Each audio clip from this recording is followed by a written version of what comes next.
நண்பர்கள் அனைவருக்கும் Sri சாயருள் YouTube channel சார்பாக அன்பு வணக்கங்கள்.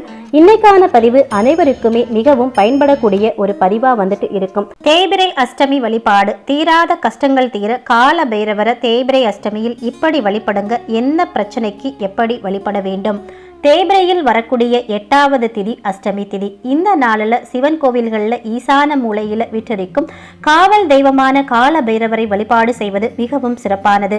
காலையில் ஆலயம் திறக்கும் போதும் முதல் பூஜையும், இறைவில் நடை சாற்றப்படும் போது கடைசி பூஜையும் கால பைரவருக்கு செய்யப்பட வேண்டும் அப்படின்ற நித்திய ஆகம பூஜை விதி வந்துட்டு சொல்லுது. இந்த பதிவில் நாம தேய்பிரை அஷ்டமி திதியில கால பைரவரை எப்படி வழிபாடு செய்யணும், எந்தெந்த பிரச்சனைகளுக்கு எப்படி வழிபாடு செய்தால் அந்த பிரச்சனைகளுக்கான தீர்வு கிடைக்கும், அது குறித்த முழு தகவலையும் சொல்லியிருக்கேன். அதனால பதிவை முழுவதுமா பாருங்க. வாங்க பதிவுக்குள்ள போயிடலாம். அதுக்கு முன்னாடி இதுவரைக்கும் நீங்க நம்ம சேனல் சப்ஸ்கிரைப் பண்ணாம இருக்கீங்க அப்படின்னா சப்ஸ்கிரைப் பண்ணி வச்சுக்கிறீங்க. அப்படியே மறக்காம பக்கத்துல இருக்கிற பெல் பட்டன் கொடுத்து ஆல் அப்படின்ற நோட்டிபிகேஷனையும் ஆன் பண்ணி வச்சுக்கிறீங்க. இந்த வீடியோவுக்கு ஒரு லைக் கொடுத்துட்டு கமெண்ட் செக்ஷன்ல ஓம் காலபைரவாய நமக அப்படின்னு ஒரு கமெண்ட்டும் கொடுத்துருங்க.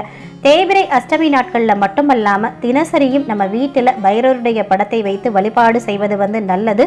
அதுவும் பைரவருக்கு உகந்த நாட்களில் அவருக்கு பூஜைகள் செய்து வழிபாடு செய்தா என்ன கஷ்டம் நமக்கு இருந்தாலும் அது நீங்கிவிடும் அப்படின்றது ஐதீகம். நாம வேண்டிய வரங்களும் நமக்கு கிடைக்கும்.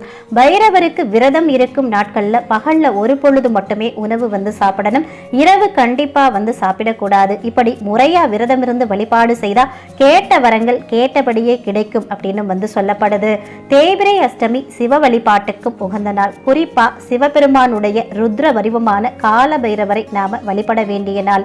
பைரவருக்கு உகந்த நாள் தான் இந்த தேய்பிரை அஷ்டமி திதி. தேய்பிரை அஷ்டமியில் பைரவ பெருமான வழிபாடு செய்தா அவருடைய அருளை முழுமையாக பெற முடியும். கோவிலுக்கு போய் பைரவரை தரிசிக்க முடியாட்டினாலும் வீட்டிலிருந்தே பைரவ பெருமானை நாம வழிபாடு செய்யலாம். பொதுவா தேய்பிரை அஷ்டமி, வளர்பிறை அஷ்டமி அப்படின்னு 2 திதிகள் வரும். தேய்பிரை அஷ்டமி திதியில கால பைரவரை வழிபாடு செய்வது சிறப்பு. நமக்கு வரக்கூடிய பிரச்சனைகள் தீரணும் அப்படின்னா தேய்பிரை அஷ்டமியில் வழிபாடும், நம்மளுடைய வருமானம் பெருகணும், வாழ்க்கை தரம் உயரவும் நாம வளர்பிறை அஷ்டமி திதியில சொர்ண ஆகர்ஷண பைரவரை வழிபாடு செய்வது சிறப்பா சொல்லப்படுது. இந்த 2 அஷ்டமி திதியிலையும் நாம வீட்டிலேயே தீபம் ஏற்றி வைத்து பைரவரை மனதில் நினைத்து பைரவருடைய மந்திரத்தை உச்சரித்து வழிபட நம்மளுடைய துன்பங்கள் நீங்கி வாழ்க்கையில் நல்ல ஒரு முன்னேற்றம் ஏற்படும். இப்போ எந்த பிரச்சனைக்கு என்ன வழிபாடு செய்யணும் அது குறித்து தெரிஞ்சுக்கலாம். நவகிரக தோஷங்கள் நீங்க சதுர்கால பைரவருக்கு செவ்வரளி பூவால் 9 வாரங்கள் சகஸ்கர நாம அர்ச்சனை பண்ணணும்.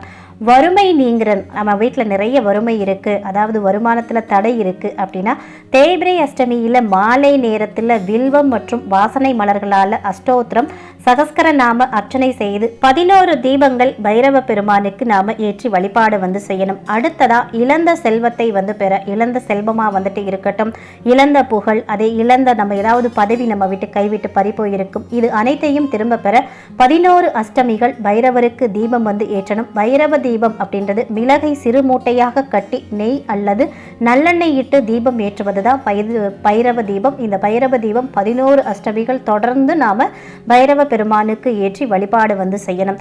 அடுத்ததா சனிதோஷம் நீங்கிறதுக்கு பைரவருக்கு 9 சனிக்கிழமைகள் சிவப்பு நிற பூக்களால் அர்ச்சனை செய்து 4 பைரவ தீபங்கள் ஏற்றி நாம வழிபாடு செய்யணும். அடுத்ததா திருமண தடை நீங்கணும் அப்படின்னா ஞாயிற்றுக்கிழமை வரக்கூடிய ராகு காலத்துல பைரவ பெருமானுக்கு திருநீர் அபிஷேகம் செய்து மிளகு கலந்த வடைமாலை சாற்றி நாம அர்ச்சனை பண்ணணும். அடுத்ததா வீட்டில் செல்வம் செழிக்க தேய்பிரை அஷ்டமியில் சதுர்கால பைரவருக்கு சொர்ண புஷ்பம் அல்லது 108 காசுகளால் அர்ச்சனை பண்ணணும். அந்த காசுகளை நம்ம வீட்டில் இருக்கக்கூடிய பணப்பெட்டியில் வைக்க செல்வம் செழிக்கும் அப்படின்னு சொல்லப்படுது. அடுத்ததா கால பைரவரை நாம எந்த முறையில் வழிபடணும் தெரிஞ்சுக்கலாம். தேய்பிரை அஷ்டமி வரக்கூடிய நாளில் பக்கத்தில் இருக்கக்கூடிய சிவன் கோவிலுக்கு போய் அங்க இருக்கக்கூடிய பைரவ பெருமானுக்கு செவ்வரளி மாலை சாற்றி வேண்டினா தடைகள் தகர்க்கப்பட்டு வாழ்க்கையில் நிம்மதி கிடைக்கும்.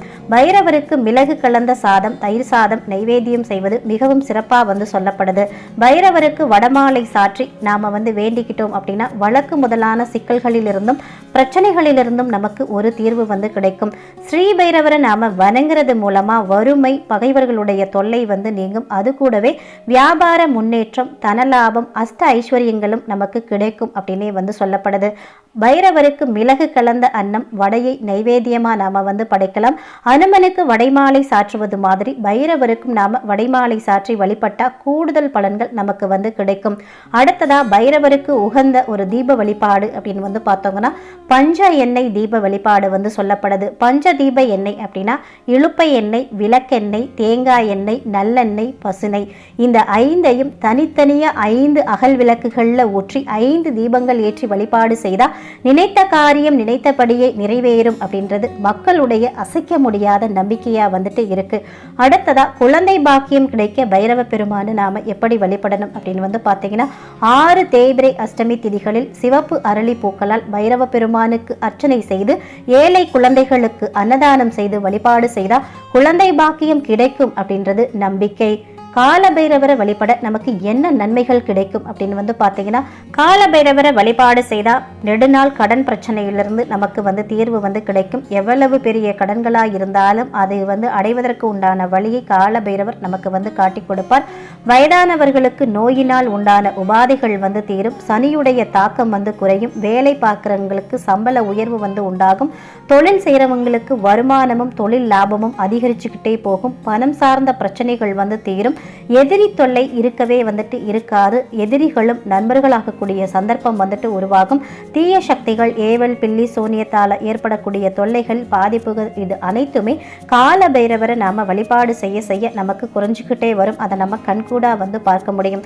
இவ்வளவு சிறப்பு வாய்ந்த பைரவருடைய இந்த அஷ்டமி திதி வழிபாட்டை நாம தவறாது கடைபிடிச்சிட்டு வரப்போ நம்ம வாழ்க்கையில் நல்ல முன்னேற்றம் வந்துட்டு இருக்கும். இந்த தகவல் தெரிஞ்சுக்கிட்ட அனைவருமே கால பைரவரை வழிபாடு செய்து அனைவரும் அவங்களுடைய வாழ்க்கையில் முன்னேற வேண்டும் அப்படின்னு பைரவ பெருமானை வணங்கி இந்த பதிவை இதோடு நிறைவு செய்கிற. இந்த பதிவு உங்களுக்கு மிகவும் பயனுள்ள பதிவா இருந்திருக்கும் நினைக்கிறேன். இந்த பதிவை பிடிச்சிருந்தா லைக் பண்ணிக்கிறங்க. நம்ம சேனல் வந்து சப்ஸ்கிரைப் பண்ணி வச்சுக்கிறங்க. அப்படியே உங்க நண்பர்களுக்கும் வந்து ஷேர் பண்ணுங்க. மற்றொரு நல்ல பதிவில் சந்திப்போம். நன்றி, வணக்கம், வாழ்க பல்லாண்டு.